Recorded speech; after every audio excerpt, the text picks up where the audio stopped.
So I've done a special tools video. It was maybe a year ago, 2 years ago. But it was when I worked at the construction company, so I had some cat special tools and I showed some other stuff that was relevant. But now that I'm back working at a dealer, I wanted to show servicegaurd tools.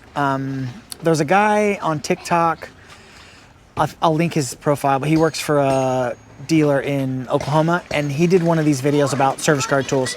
So that's kind of an interesting idea. Show you what I carry on the truck as servicegaurd tools. Some of the stuff I do not own, it's assigned to the truck, and then some of it is my personal stuff. Some of it you can get on Amazon. Honestly, it's literally the same thing as the John Deere stuff, and it's like a half the price. So I'll explain some of the things I got on Amazon versus what I got from Deere itself. First thing here is the JDG 10273, and it's a diagnostic test box, and it's in conjunction with this, and it's used to test, like, say you got an oil pressure sensor, it's used to test the sensor side, like the ECU and the wiring and everything, and used to test the sensor. So it's got connectors for battery positive and ground, and then you connect your multimeter to it, and then you connect wires to the sensor or whatever. So maybe one day I'll do a video just about this.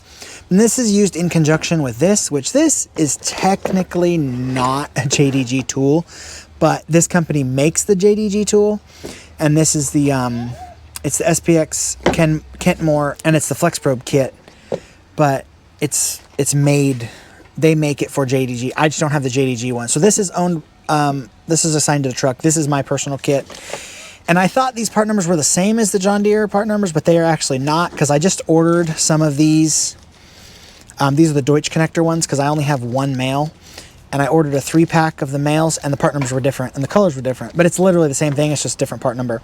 So I will show that at some point. But it's just, you know, Flex Probes, it's got different connectors, and you plug it in, and then it comes with 4 banana spoons, or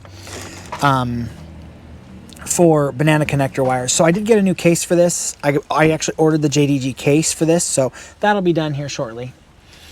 And then this I actually got on Amazon, but this has a Deere part number, and it was about half the price on Amazon. So it's the JDG, I think it's the 1050, I'll note that, but it's for pulling the fuel pump gears, basically on like 90% of Deere engines. I was doing a level 33 6.8 the other day, and I actually needed this little tool. So I've had it in my cart for a while, but I finally bought it. So it's basically, you could make it, but I figured for the 20 bucks it costs, it wasn't worth the time to make it.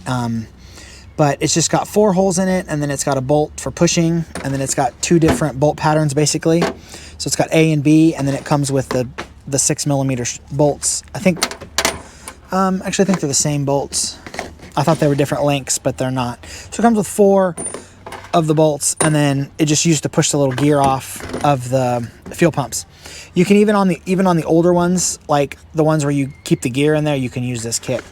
So this is a fuel pressure kit, fuel pressure test kit that this was really hard to get for a while. I'll link the part number because I can't remember what the part number is, but it's basically this clear hose. And then it's a -6, male on one side, female on the other. And then it comes with this T, a test tap, and then it comes with some other fittings. It's used for testing like fuel, like the low side fuel pressure, or if you got to test, see if you got air in the diesel or something, that's what you would use this for. And then this is also something I got on Amazon, but it's the nitrogen charge for like charging accumulators, and you can use it for other stuff too, but it's basically for charging accumulators. Then this here is a pin tool for a 9-liter, and they've actually changed this to an A, which this is now backwards compatible for IT4 and Final 4, where it used to be you needed 2 separate ones. I don't know what the difference is, but they did make it different. And then this is another thing I got on Amazon. It's the engine turning tool and then the pin tool.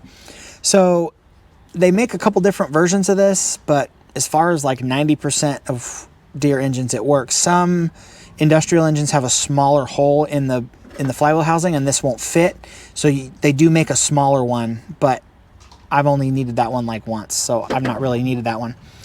This is something I'm not exactly sure how I ended up with this, but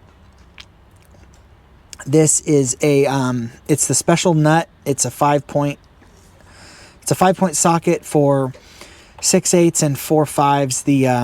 The fuel pressure relief valve on the back of the fuel rail uses this a 5-point nut, and then the suction control valves on the same engines use these special nuts.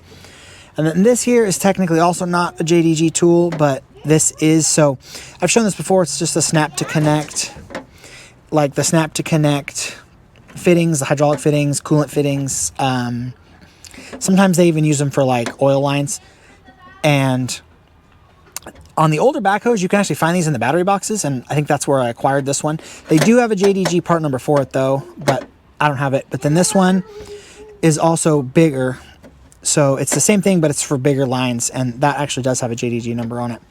And then this is a cinch depinning tool. So if you don't know what a cinch controller is, this is a cinch controller connector. This is for I think this is for a MTG, so it's for a JD Link harness, and it just goes in and it depins these. So Deere uses a lot of cinch stuff. So I actually just used this the other day for a DEF controller.